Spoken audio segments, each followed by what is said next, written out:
مہمان نوازی و مذہبی بھائی چارہ سندھ کی ثقافت ہے۔ سندھ کی عوام دریائے سندھ پر کوئی کینال قبول نہیں کرے گی۔ ساجد جوکیو، قادر بخش کلمتی اور دیگر کا تقریب سے خطاب۔ تفصیلات کے مطابق سندھ کے دیگر شہروں کی طرح کراچی کے دل ملیر کے مرکزی علاقے مراد میمن گوڈ کے محمدی اسپورٹس گراؤنڈ میں سندھی ثقافتی دن کے موقع پر عوامی press club Malir welfare organisation کی جانب سے رنگا رنگ کلچر تقریب کا انعقاد کیا گیا۔ تقریب میں سندھو دریا پر نہر کی تعمیر کے خلاف مذمتی قرارداد منظور کی گئی۔ ثقافتی تقریب کے موقع پر لوک فنکار شفقت شیخ ہری رام اور دیگر کی جانب سے منی نغمے پیش کیے گئے،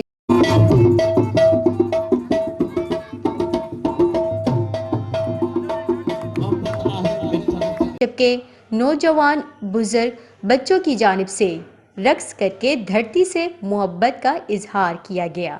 اس موقع پر سیاسی اور سماجی تنظیموں کے رہنماؤں اور سابقہ صوبائی وزیر MPA محمد ساجد جوکیو، ADC ملی بشیر احمد میمن، پیپلز پارٹی ملیر کے جنرل سیکریٹری امداد جوکیو، رہنما مسلم لیگ قادر بخش کلمتی، ایجوکیشن آفیسر منظور احمد میمن، جنرل سیکریٹری عوامی پریس کلب ملیر عبدالقادر اور دیگر سیاسی سماجی رہنماؤں نے خطاب کر کے کہا کہ ہم مہمان نوازی کے ساتھ امن اور بھائی چارے پر یقین رکھتے ہیں، جس کی وجہ سے دنیا میں ہماری ایک منفرد شناخت ہے۔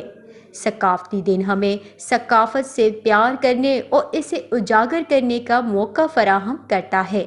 انہوں نے کہا، سندھ کے قدرتی وسائل پر قبضہ کیا جا رہا ہے جسے سندھی عوام قبول نہیں کرے گی۔ وش نیوز، ملیر، کراچی۔